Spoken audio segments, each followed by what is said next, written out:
So, I am a woman, I'm a student, I'm a daughter, I'm a friend and a best friend, I'm a younger sister. And the list goes on. But we all have this list, right? The one we're fascinated by and the one that sounds like a personal LinkedIn page, but we tend to add a little bit more feeling. So we become obsessed with it. And the more details we find out about it, the more we obsess about it. Because once we find out who we are, we start adding how we are. I'm not just a woman, I'm a passionate woman, I'm a loving friend, and I'm a curious student. I can be a really annoying sister if you ask my siblings, but actually don't ask them, they're gonna tell you. And then our fascination continues because we can expand the list. We can expand the list by time. We say who we once were, who we want to become, and who we are in between. So I was a dancer, and then I was a severely injured dancer. I was a girl with a really serious eating disorder, and I have been struggling with that longer than I like to admit. One day, I hope to become a creator and someone who, in whatever shape or form, slightly changes the world. So we have the identities, we have roles, we start adding qualities to them, and we start adding time and space to them. And the list continues because we start adding others to them, their eyes, their opinions, their snapshots of us. So I'm a huge overthinker, just renewed my membership in the club, so we're covered. Yeah. And the thing is, I'm not just aware, I carry the weight of what other people think of me. So when I wake up and go about my day, I know that to some, I'm just a girl who smiles on the street. To others, I'm really annoying because I'm listening too loudly to music on my tram. But again, I'm in my 50 Cent era, so I think it's like, go hard or go home. But I also wonder about all the potential versions that others can experience me. And was I taking up too much or too little space? Was I too opinionated or too shy in a conversation? Was I wearing too tight or too loose clothes to Pilates class? And the list goes on.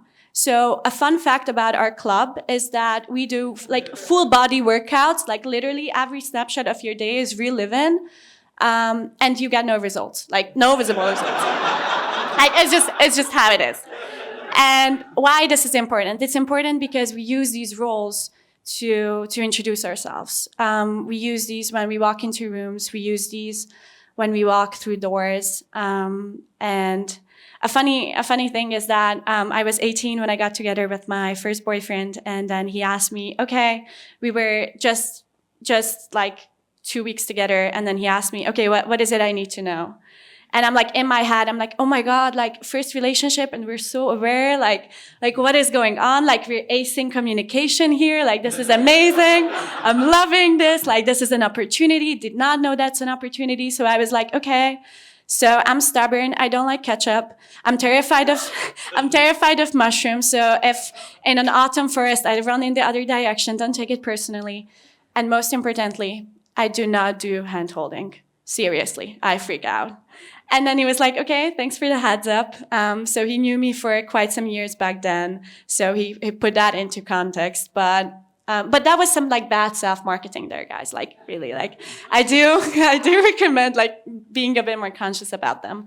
But more importantly, we use these to define ourselves. So if I stand here and list everything that you need to know about me, every role, every expression, every quality stretched across time and space, would I be okay if that were me? Would I be okay if I'm the sum of all these things? I wouldn't.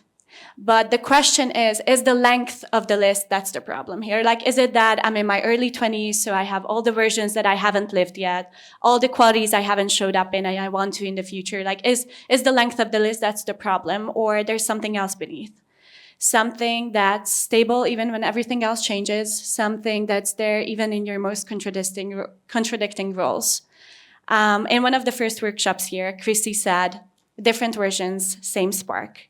And that really hit me because there's something else. Like there has to be. I know there is and you know there is.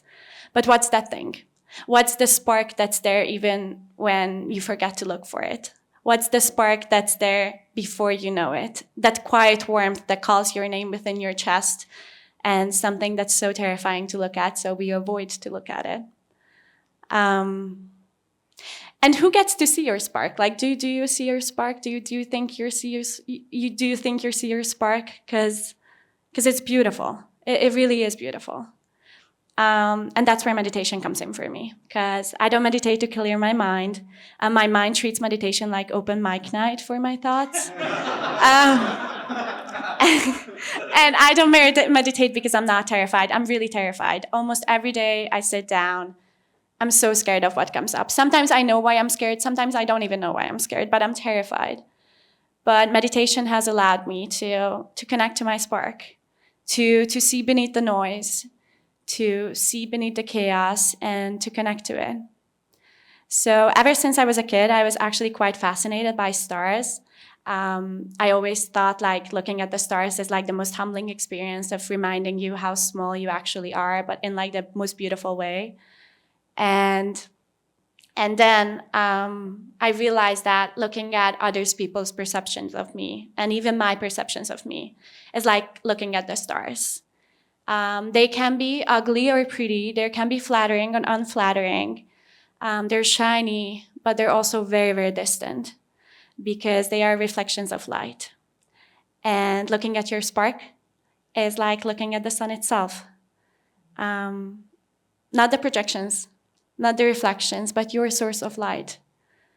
And just like meditation, looking at the sun should definitely come with a warning label, because you can't do it whenever you want. You need conditions, you need awareness, you need attention, and you need the power to hold the gaze.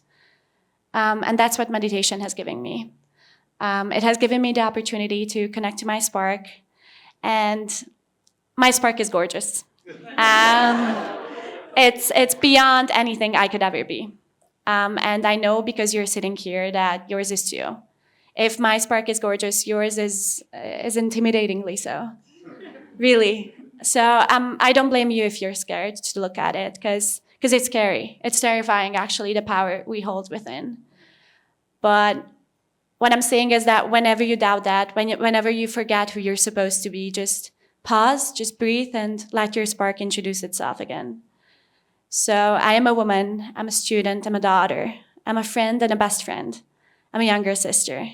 I still don't like ketchup, I'm still very stubborn. I still run the other direction if I see mushrooms, but I'm getting better at hand holding because I think I'm finally learning to hold my own. So I hope to live many versions of myself in the future too, and I hope the same for you too. Explore, be curious, and play with life. But remember, there's always different versions, but it's always, always the same spark. Thank you.